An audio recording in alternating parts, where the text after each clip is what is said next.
So what's going on guys, Max here and welcome back to another video. Today we're going to be talking about how I set up my Sony a6300 for filmmaking, what the settings look like, which ones I use, what frame rates I use, what picture profiles I use, S-Log2, Cine 4, which ones, how do I set them up. That's what we're going to be talking about today. I'll show you guys step by step what resolutions, frame rates, bit rates, all of that I'm talking about in today's video. Without further ado, let's jump straight into it. So yeah. A great time out here, so much fun things to do, so better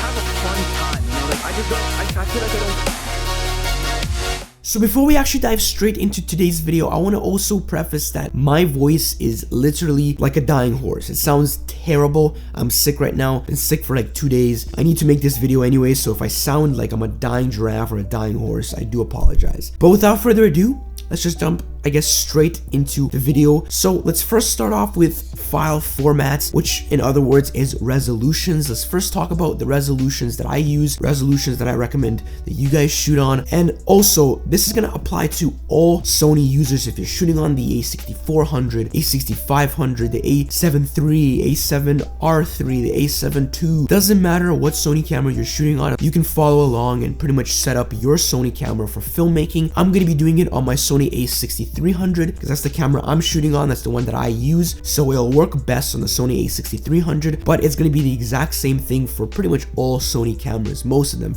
in fact. But like I said, without further ado, let's jump straight into file formats, which is going to be resolution. And the thing is, the Sony cameras actually have multiple different resolutions. The two best ones, and the only two you should really be shooting on, is 4K and Full HD. Obviously 4K is the best one. That's the sharpest image you can get, and if you're trying to get the most out of your camera, obviously shooting at XAVS 4K is going to give you the best possible quality, so stick to that. If you're shooting real-time video, things like these, things you're going to be shooting in real time, shoot it in 4K. That's going to give you the best possible quality, and that's just going to work best, I think, for everybody. If you're going to be shooting in slow motion, if you want to shoot in slow motion, then your only option is going to be Full HD. The Full HD on the Sony cameras are actually pretty terrible. I don't like them whatsoever. They're very nasty. There's a lot of issues with the Full HD on the Sony cameras, artifacting, other issues with colors and kind of like controllability when it comes to color grading. If you're going to be shooting slow motion, shoot at Full HD at 120 frames per second. That's going to give you the best quality slow motion. But like I said, that's resolutions. Those are the two resolutions that I use, the ones that I recommend you should shoot on. Next thing we need to talk about is frame rates and bit rates. That's going to be in the next tab over. That's going to be talking about frame rates and pretty much bit rates. So if you're shooting in 4K, you only actually have two options. You have 24 frames per second and 30 frames per second. Those are your only two options. 30, absolutely disgusting. It's like soap opera. There's actually a couple of YouTubers that exclusively shoot at 30, which I don't understand why. I absolutely hate 30 frames per second. Up to you, whatever works best for you. Shoot at 30. You have that option, and that's obviously important for some people, but for me personally, I shoot cinematic videos like these, so I shoot at 24 frames per second, and the number right beside the frame rates that you have, that is called bit rates. Those are pretty much the information that's being saved. Obviously, the higher the bit rate, the better. There are other cameras that shoot at like 200, 300, 400 bit rates. Obviously, those are much better than what the Sonys offer. Sony obviously comes with really high quality 4K, 6K downsampled 4K, so you don't really need extremely high bit rates because you're already getting such a nice quality 4K, and the codec that the 4K is shot on is actually very good, so you don't really need extremely high bit rates. It's just going to take up way too much space.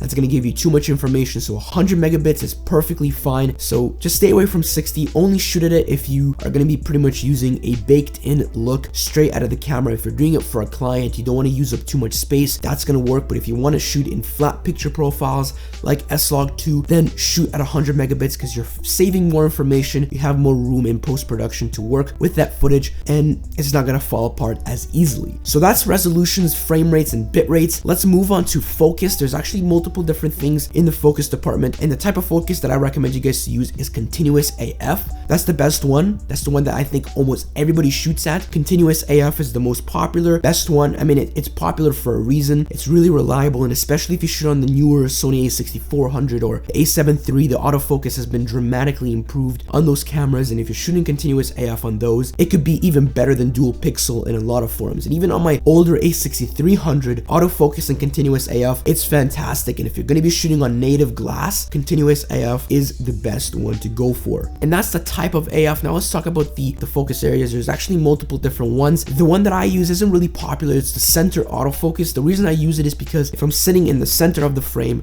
I'm always going to be focused. It's great to keep it at center if you're somebody who wants to have precise autofocus. If you want something that's going to be almost as good as manually focusing, center is the way to go. But if you want something that's really easy to use, it focuses throughout the entire frame, something a little bit better. So if I jump around the frame like this, forward, back, and I just go crazy like that, it's going to keep you in focus. So zone autofocus is the one that you should be choosing. Zone autofocus is great. Wide is also fantastic. Almost all of them work great. Zone and wide, those are the two most popular and most used ones. I use center, so if you guys want to try out center, you can use that. But if you're starting off, you're new, or you just want to shoot pretty much everything like cinematic B-roll sequences and stuff like that, then shoot at zone or wide. That's going to give you the best possible results. So that's autofocus. Now let's jump straight into my favorite portion, and that is picture profiles. And the thing about picture profiles is there's a lot of different ways of setting it up. There's a lot of different ways of controlling it. There's so many different ways of configuring this and so many different choices and options. And the craziest thing is this is by far one of the most asked questions I think everybody that shoots Sony gets. Every filmmaker that shoots on Sony always gets asked, what are your picture profiles? What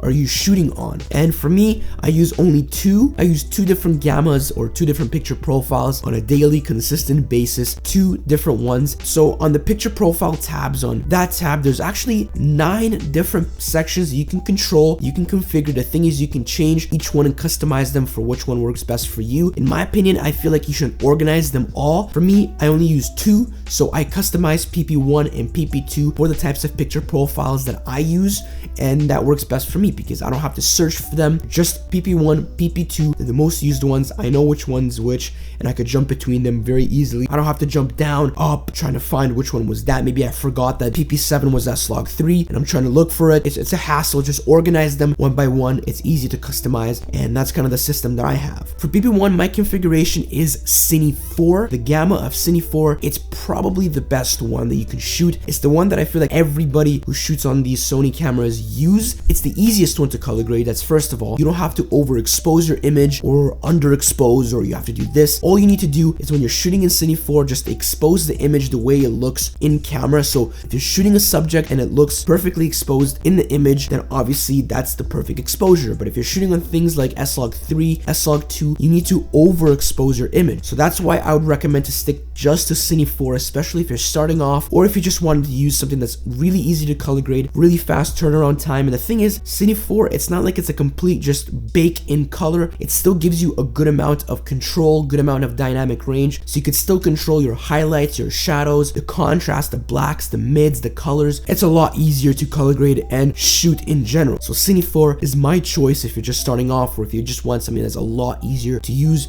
And I use it if I'm going to be vlogging or doing something that I want fast turnaround time. That's what I'm going to be shooting on. And there's obviously other things you need to control. There's other things like color mode. That's another very important thing to tweak. The color mode is pretty important because that's going to control pretty much kind of like the colors that you're going to get out of your camera. And in my opinion, the two best ones, the ones that give you the best control or the best results, is either Pro or Cinema. Those are pretty much the best ones in my opinion. You get really nice skin tones, you get really nice just colors in general. A6400, the A7 III, those have other profiles like HLG. Those don't really have those problems anymore with the color science. The color science on those cameras are better. The color science on the older Sony cameras like A6300, it's not that great. But if you want to get colors that are very good and pretty much as close as you can get to Canon or Fuji, then shoot at the color mode of Pro or Cinema. That's going to give you the best results when it comes to skin tones and just the more warmer colors just in general. And for the other settings, things like saturation and color phase, keep that stuff at 0. And another thing you need to keep in mind, if you're going to be shooting in full HD, make sure and bring the detail level up to +4. That's something that you need to also keep in mind. Bringing your thing up to +4 is important because, like I said, the full HD, it's kind of washed out. It's very like soft. It has issues. So adding a little bit of internal sharpness to that, it's going to give you a much better result. So if you're going to be shooting in full HD, then definitely add a +4 sharpening or detail level. If you're going to be shooting in 4K, keep it at 0. That extra sharpness it's not really gonna make that big of a difference. That's my first PP setting. That's PP1. That's my Cine 4 profile, the one that I recommend most of you shoot at. I'm gonna make some custom LUTs for that. But moving on to the second custom picture profile that I use is S-Log2. That's the one I'm shooting on right now. S-Log2 is fantastic. It's amazing. If you're somebody who's just starting off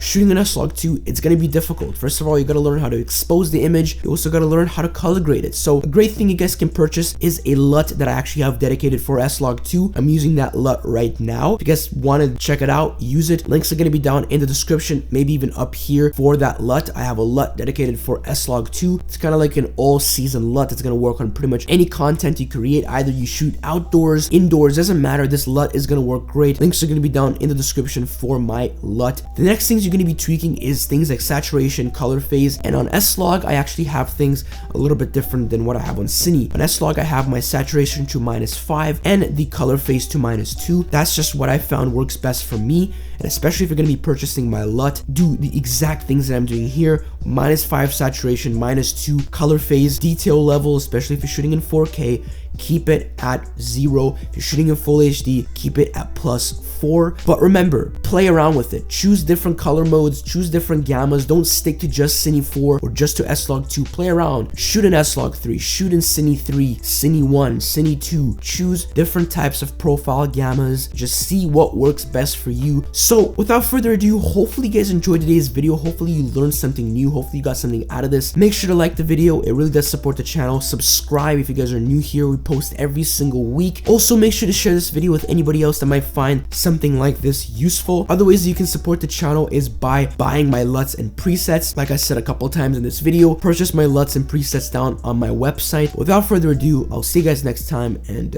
peace out. I gotta get my throat fixed. Ooh, yeah, I'm done. Peace out.